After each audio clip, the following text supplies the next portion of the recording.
Siapa itu Sultan Hasanuddin?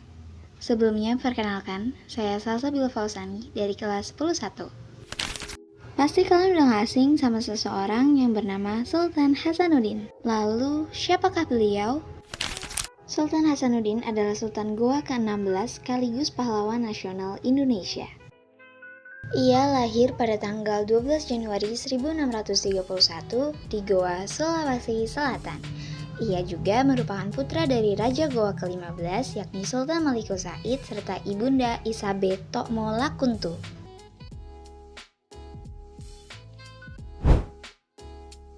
Beliau lahir dengan nama Muhammad Bakir Imalombashi Daeng Matawang Karaeng Bonto Mangape.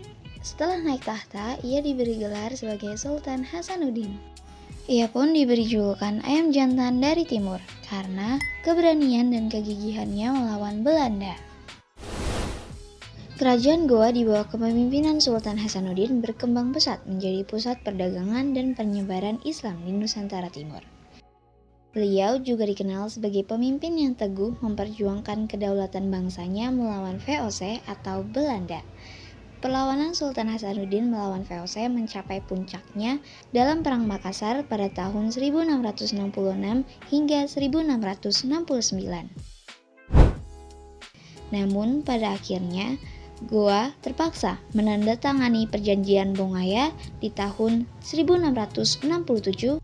Isi dari Perjanjian Bongaya tersebut ialah Makassar harus mengganti kerugian akibat peperangan sebesar Rp250.000. Lalu, Makassar tertutup untuk semua pedagang asing kecuali VOC. Dan yang ketiga, yakni kapal Makassar dilarang berlayar tanpa izin VOC. Yang keempat, wilayah Bone dikembalikan kepada Arupalaka dan kekuasaan Makassar hanya terbatas pada wilayah Goa. Dan yang terakhir, semua benteng harus dihancurkan kecuali benteng Ujung Pandang yang kemudian diubah namanya menjadi benteng Rotterdam.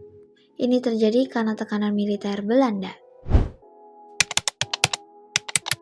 Sebagai pemimpin kerajaan Goa yang telah menjadi pusat Islam di kawasan timur Nusantara, Sultan Hasanuddin memiliki peran besar dalam penyebaran agama Islam. Nah, berikut beberapa usaha penyebaran Islam yang dilakukannya.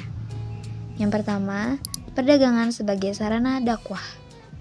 Kerajaan Goa adalah pusat perdagangan maritim yang ramai. Pedagang muslim yang datang ke pelabuhan Goa tidak hanya berdagang namun juga menyebarkan Islam kepada masyarakat setempat. Sultan Hasanuddin mendukung kegiatan ini dengan melindungi para pedagang muslim. Yang kedua, beliau mendukung pendidikan Islam. Di masa pemerintahannya, Sultan Hasanuddin memperkuat peran ulama dalam mendidik masyarakat tentang Islam. Ia mendirikan masjid dan juga pusat-pusat pendidikan Islam untuk mengajarkan syariat Islam. Yang ketiga, hubungan diplomatik. Sultan Hasanuddin menjalin hubungan diplomatik dengan kerajaan-kerajaan Islam lainnya di Nusantara, seperti Kerajaan Ternate, Tidore, dan kerajaan-kerajaan lain yang ada di Maluku. Diplomasi ini tidak hanya mempererat hubungan politik, tapi juga menyebarkan pengaruh Islam. Yang keempat, menerapkan syariat Islam. Sultan Hasanuddin menerapkan syariat Islam dalam hukum kerajaan. Dengan ini, dapat lebih diterapkan dalam kehidupan masyarakat Goa. Hingga pada akhirnya, Sultan Hasanuddin wafat pada tanggal 12 Juni 1670. Ia dimakamkan di Komplek Pemakaman Raja-Raja Goa.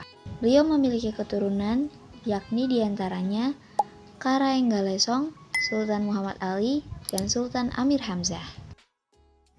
Dan itulah kisah serta biografi dari Sultan Hasanuddin, mulai dari perannya yang melawan para penjajah, serta perannya yang menyebarkan agama Islam. Segitu dulu buat video kali ini. Koreksi kalau misalnya ada salah di kolom komentar. And see you on the next video. Bye!